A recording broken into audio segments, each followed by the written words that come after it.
अस्सलामुअलैकुम। आज मैं एक नई वीडियो के साथ हाज़िर हूँ और आज के इस वीडियो में मैं आपको बताऊंगा कि जब आप अपने कंप्यूटर पे यूएसबी, मेमोरी कार्ड या एसडी वगैरह कनेक्ट करते हैं तो आपका कंप्यूटर उसको शो नहीं कर रहा होता।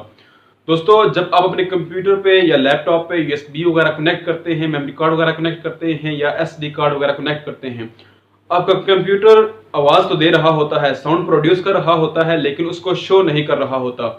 तो आज की इस वीडियो में मैं बताऊंगा कि आपने इसको कैसे सॉल्व करना है। तो चलिए इस वीडियो को स्टार्ट करते हैं और चलते हैं अपने कंप्यूटर की स्क्रीन पर और देखते हैं कि हमने इसको कैसे सॉल्व करना है।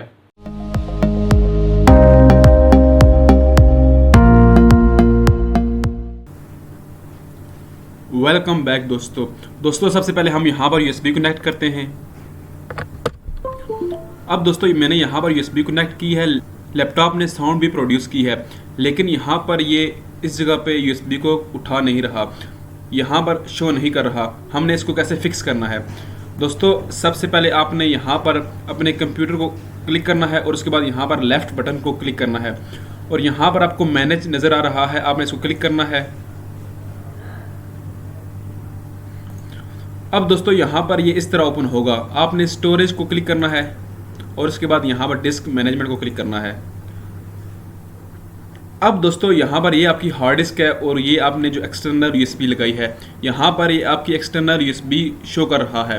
दोस्तों अगर आपका कंप्यूटर यहाँ पर 00 शो कर रहा हो तो इसका मतलब ये है कि आपने जो यूएसबी कनेक्ट की है डेड हो गई है, वो ख़त्म हो गई है। उसके अंदर से जो पार्टीशन है, उसके अंदर जो बिट्स हैं वो ख़त्म हो चुकी हैं।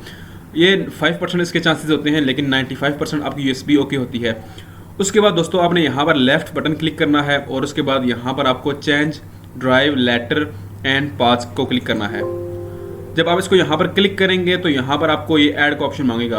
अगर आपके पास विंडोज 7 है तो उसमें ये आपने कोई फोल्डर, फॉर एग्जांपल C है, D है, F है, H, आपने कोई भी वर्ड इंटर कर देना है। लेकिन विंडो 8 और विंडो 10 में आपसे ये नहीं मांगेगा, आपने सिंपली यहाँ पर ऐड को क्लिक करना है और ओके कर देना है। अब यहाँ से मैं इसको कैंसिल कर रहा हूँ और मैं दोबारा अपने कंप्यूटर को ओपन करता हूँ और यहाँ पर दोस्तों ये 4 GB की जो यूएसबी थी इसको यहाँ पर शो कर रहा है। तो आपने इस तरह इसको फिक्स करना है। दोस्तों ये थी आज की वीडियो। मैं उम्मीद करता हूँ कि आज की वीडियो आपको पसंद आई होगी। तो मिलते हैं एक नई वीडियो के साथ। अपना ख्याल रखिए। Thank you. अल्लाह हाफिज़।